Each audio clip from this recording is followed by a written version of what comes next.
on est à Saint-Roch-Ouest, un petit problème avec la route.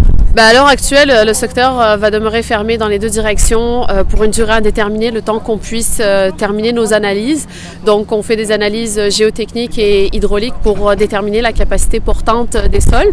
Donc, tant qu'on n'aura pas les résultats, tant qu'on n'aura pas déterminé la nature des interventions à faire pour rétablir la circulation, ça va demeurer fermé. Et les usagers qui veulent circuler dans le secteur, évidemment, c'est vrai que c'est une longue fin de semaine, mais ils vont devoir suivre le détour qui est actuellement en place. Ce matin, il y a eu de la congestion, particulièrement en direction sud. Ce qu'il faut comprendre, c'est que la fermeture elle a été faite hier soir aux alentours de 23h, donc il y en avait peut-être certains qui n'étaient pas au fait de cette fermeture-là. On a également remarqué des comportements délinquants, donc des personnes qui ont forcé la signalisation et qui n'ont pas suivi le détour. Donc les autorités policières sont sur place maintenant pour faire réguler en fait la circulation. On va continuer de surveiller ça. Si jamais il y a des ajustements qu'on peut faire, on va s'assurer de les faire, mais on demande la coopération de tous les usagers de la route pour que tous soient fluides, enfin le plus possible en tout cas.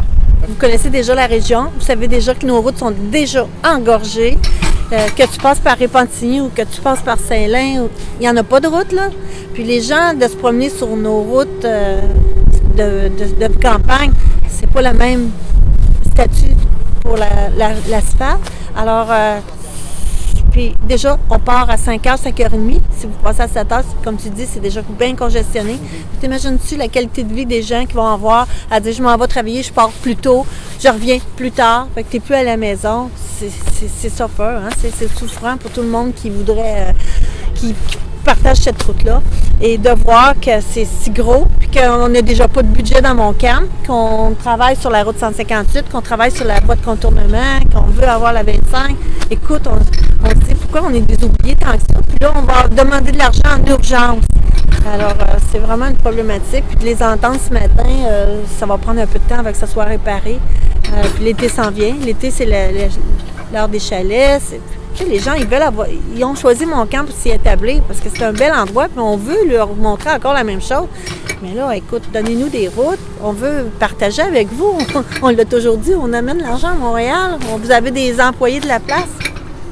Peut-être qu'on va devoir partager nos routes locales, mais on va devoir demander de l'argent pour réparer les routes locales où il y aura eu de la circulation. Oui, parce qu'on ne sait vraiment pas là, combien de temps ça va durer.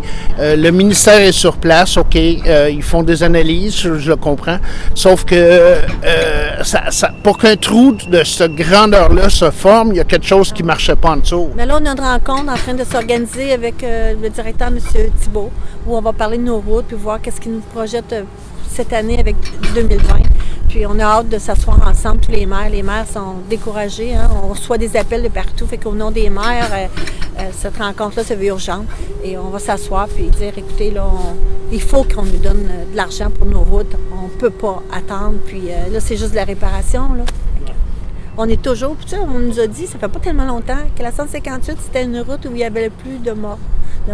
Déjà, il y a une équipe qui travaille là-dessus. Puis là, déjà, on nous dit, bien, ça va prendre 4 ans. Attendez. Imaginez-vous, quand on arrive à un problème comme ça, il faut absolument qu'on trouve des solutions, que ce soit des bouts de chemin qu'on fasse, mais qu'on en fasse, puis au moins qu'on en donne à tous les ans. Fait que c'est la demande qu'on a à faire au gouvernement en disant, t'es pas obligé de faire toute la route, mais donne-nous-en un bout, puis ça va nous donner de l'espoir. Puis c'est sûr que on va travailler fort pour que ça. On nous dit que ça va. Ils vont mettre tout de suite le temps qui est nécessaire parce que c'est sûr, ils n'auront pas le choix. Hein. C'est une route qui est passante, fait qu'ils ont besoin des gens. Ils ont besoin de cette route-là. Alors, notre souhait, puis on l'a expliqué tantôt, j'entendais madame et elle nous disait que la route, ils mettaient tous les effectifs. Tantôt, ils vont faire des analyses, mais ça part bon, t'as vu, hein? Fait que c'est sûr que c'est un gros projet de réparation.